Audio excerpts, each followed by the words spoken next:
Hi there, Steve. Hi there, Wendy. It's really good to speak to you today. And obviously we're, learning about people's stories of developing their private practices. And everyone has got an inspirational story to tell about that, I think. So can you start by giving us a brief kind of background about who you are, what you do, and what you're up to right now? So I work in leadership development, and I've been doing that since about 2006. So 14 years now. And prior to that, I was in marketing communications in the UK, and then in France, which is why I moved here originally. I didn't know that part of your story. Ah, there you go. So yeah, I worked in an advertising agency in central Paris when I first moved out here. And there were bits I loved, the bits I didn't love so much. But I loved the people side. I loved the international side. I loved the development of others part of it. And I knew there was something there that I wanted to do. I did a master's in occupational psychology and just kind of fell into training. And just really to give it a try while I was doing my master's, and loved it. And so kind of initially did communications training, then management training, then into leadership, and all associate work. So I've been doing associate work all the way through. Yes. And got to a stage where actually I was doing some really good stuff with some really interesting people, fabulous clients, creating a lot of leadership journeys. So rather than just a one-off, it's really this journey helping people through to build their skills, build their awareness. And I've been doing that for quite a while, and hadn't really intended to go out on my own and build my own business until a colleague of mine, we worked together on some of his clients. He left for Singapore and basically handed me some of his client portfolio. Oh, right.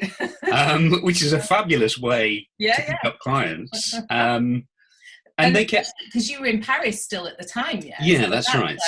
That's like hold up, really. Absolutely. So I've been in Paris since 2001. And so that was great. And I started doing some work with these clients, going very well. Never really intending to build that beyond what it was. But I got more and more, I guess, coming to Practice Accelerator, I didn't feel like I had a particular brand or focus or differentiator. Yeah. I was kind of in this leadership development space, which is quite big, lots of people in it. And I was thinking more and more, well, I want something that's just for me. And I want to be clear about who I am and what I do and what's important to me. I don't want to get rid of the associate work, but I want to be less reliant on it because it does feel a little bit about eggs in baskets at times there. And certainly that's what we're experiencing at the moment with, the things that are happening in the economy. So having met you before and being in LinkedIn, I saw this Practice Accelerator pop up every so often. I thought that's interesting. Yeah. And I think I must have seen something in just at the moment when I was getting clearer about the fact, well, actually, I want to build something. I love what I do, but there's something I want which is just for me. That's interesting. Was there something that preceded or something that led to that aspect of just wanting something for you? And kind of, this is a bit of a psychological interview. I'm kind of curious about what was driving that. Well, I think one of the things that played into it is that one of the organizations I do a lot of my associate work with asked me to apply for an internal role. Right, yeah.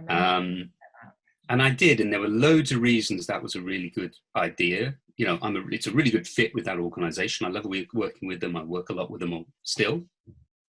But having gone through that process, I realized that's not what I wanted to do. And that kind of sparked the question, well, what is it you want to do then? Because yes, you can just continue as you are and not really think about it, or you can think about, well, actually, what's actually important here. And so I guess that's what sparked at least part of the question was about, well, if that's not what you want, what is it that you're building towards?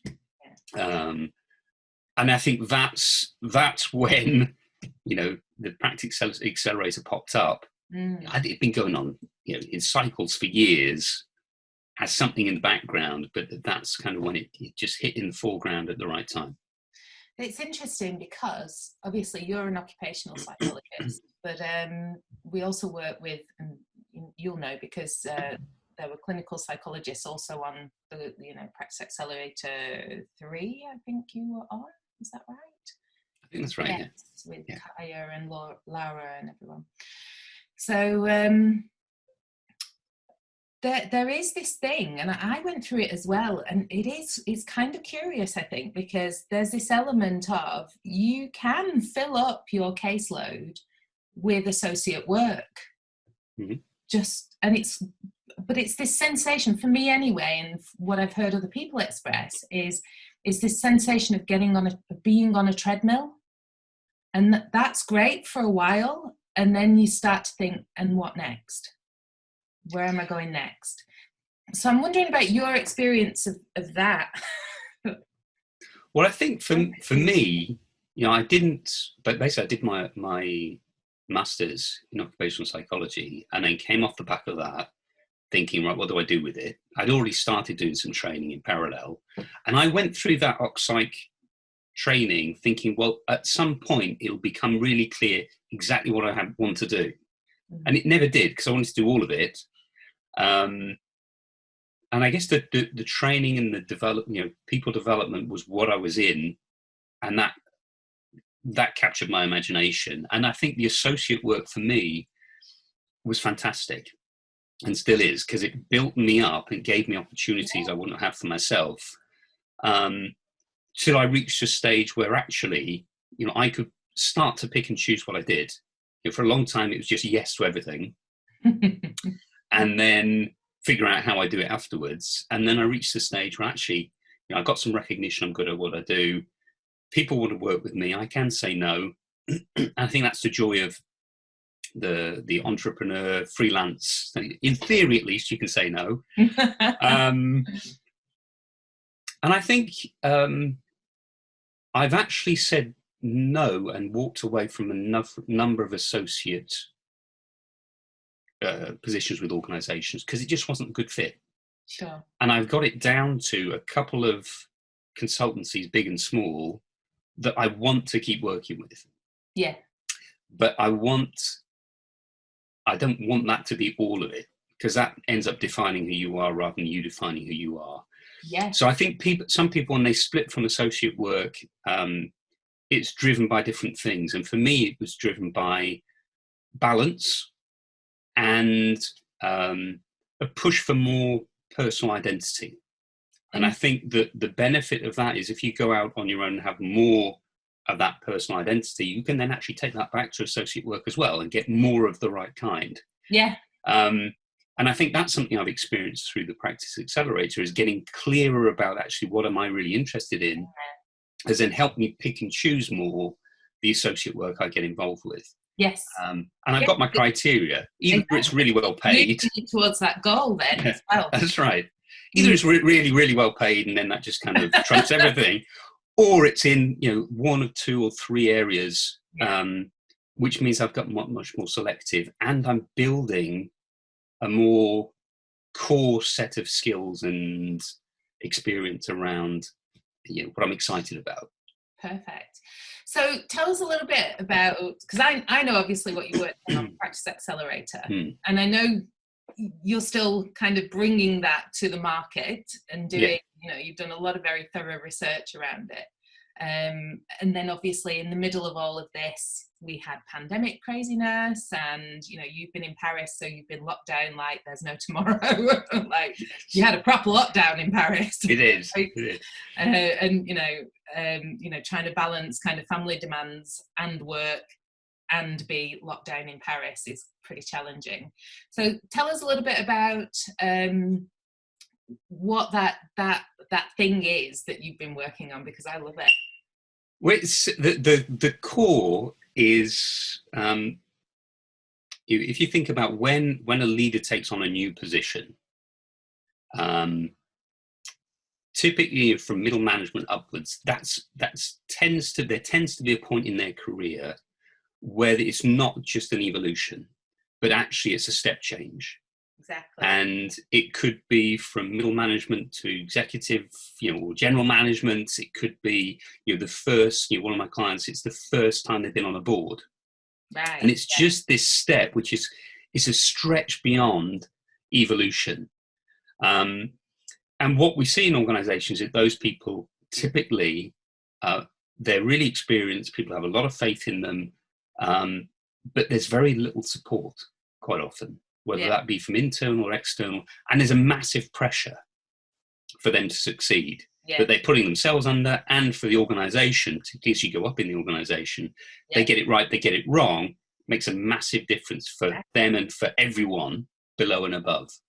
So what I've started to build, and what I'm getting more and more focused on, is helping these people with that transition, and getting really focused on supporting those people, not so much in the first 90 days. There are books out there that people love and that are really useful in terms of structure.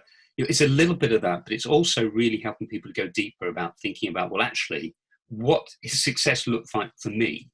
What do I need to let go of that was part of my identity previously and has got me here? And what do I need to start building more of? So it's really about helping senior leaders to make that next step, and to accompany them not just in 90 days, but over a period where we know that it takes more than 90 days for you to build up and to perform. It's 6 months, it's a year, depending on the position, but really creating something where people can be supported through that by me, but also by peers and other experts that I bring in to help them around what they have to deal with.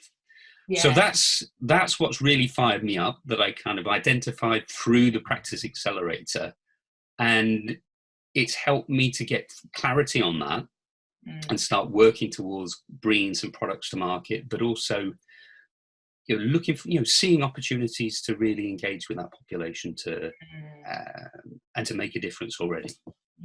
So I know you've been really kind of building your connections and networks in that area to be able to then, because one of the things that is really clear about that kind of program is because it's an in-depth program, it's really about the developing your authority and your empathy, of course, but also people really trusting you on that very, very important journey. So it is the kind of thing where building real trustful, credible relationships with those key stakeholders is going to be super important for kind of being successful with the program when it's launched. The thing that I remember, the phrase that I loved about your program is, it's when people take on the biggest job of their lives. And the other aspect, I know that you and I have had lots of conversations about it, because obviously when my thing is people moving overseas, and I think in a sense that can be a similar kind of transformative experience. So there were lots of parallels between what you were doing there and what I work on within Globally Talented, which is there is massive identity transformation involved. That's right. And they'd not necessarily recognise that was what they were signing up for. It comes as a surprise. And that in itself is destabilising and disrupting. So how do you kind of help them make that transition when, and I was speaking to someone recently who went for a job with a big company, senior role.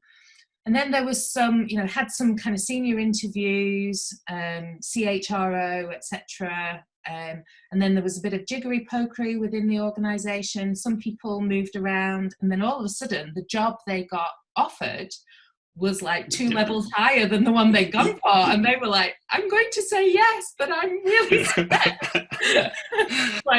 I'm going to say yes, but in a very high-pitched voice. Yeah, and so I think the way I phrase it is about helping people create sustainable success in the biggest job they've ever had. And I think for me, that sustainable success piece is really important, because you can focus on the first 90 days, and there are some really important things you need to do in those first 90 days, but it's about how do you create conditions where you can keep being successful and that you can adapt as you go. And as you say, if you're thrown into something, even if it's the job you expected, if it's that big step change, people are focused on deliverables, but actually to get there, there's a lot that has, it's that the duck legs under the water. I've got a client at the moment who has moved into this senior position, and they're just swamped, and it impacts the whole of their life. It's not just work. You don't do 9 to 5 anymore. No, it's the family is taking this job on. So it's really interesting to look at those different aspects and to take that bigger view and support people around that with bits that maybe weren't so obvious. Yes. Yeah. And again, the parallel there I see is that in organisations for people moving overseas, it tends to be left as a bit of a make or break moment.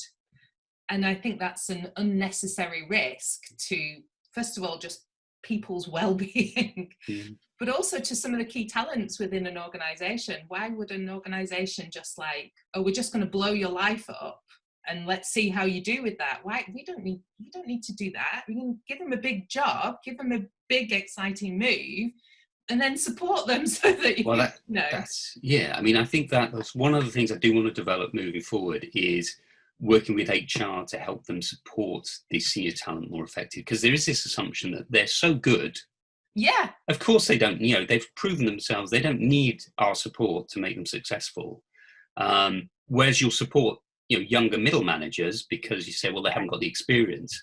Yeah. But these, at this senior level, you need more support than ever. It might be different support, and it may not be something that HR are comfortable giving depending on their background and their experience, but it's critical.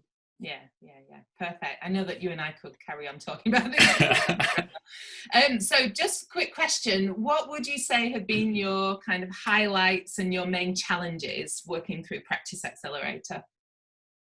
I think the highlight for me is just the sense of community, and the sense that, you've got a great kind of guiding hand and support that's there, and that's fantastic, through the coaching, through the structured sessions, the fact that you're going through this as a cohort with other people, and the variety. I'm an occupational psychology background, other people are clinical, but that's really useful actually, to have those different perspectives and to bring different ideas in. And a couple of times I've reached out to the group and said, I want to do this, but I want to do it right. Who can help me?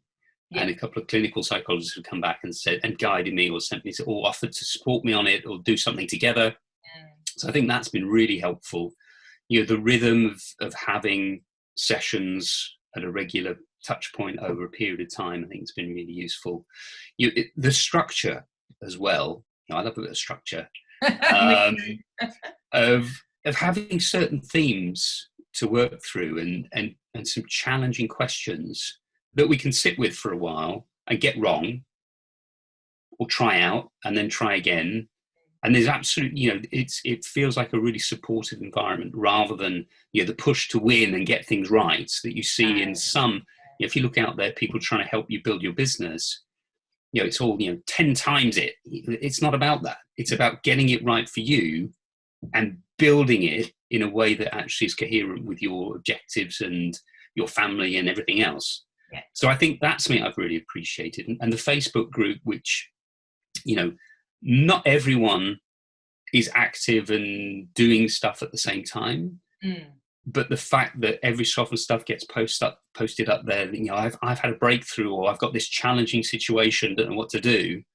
And people are piled straight in there with suggestions and ideas and support. And then you see someone do something fantastic. Maybe they're a step or two ahead of you. It's just inspirational. And it gets you fired up for your own project again. Even if it's, like mine over the last few months has just been on hold. but the fact there's still that going on and people still making mini breakthroughs, and it just keeps it alive, I think. Keeps the fire alive to come back to when you're ready. And there's no pressure, but there's a lot of supportive tension in the system. Which interesting. Well, the supportive tension in the system that that if you want to move forward, that there's support for you to make that happen. It's not tension as in you're under pressure, but it's that there's an elasticity in there that can help you catapult forward when you're ready.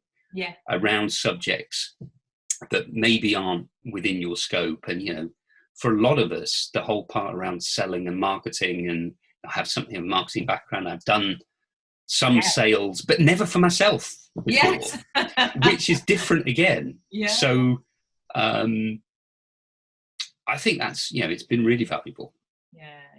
So last question is, what would be one word of advice to fellow psychologists in private practice?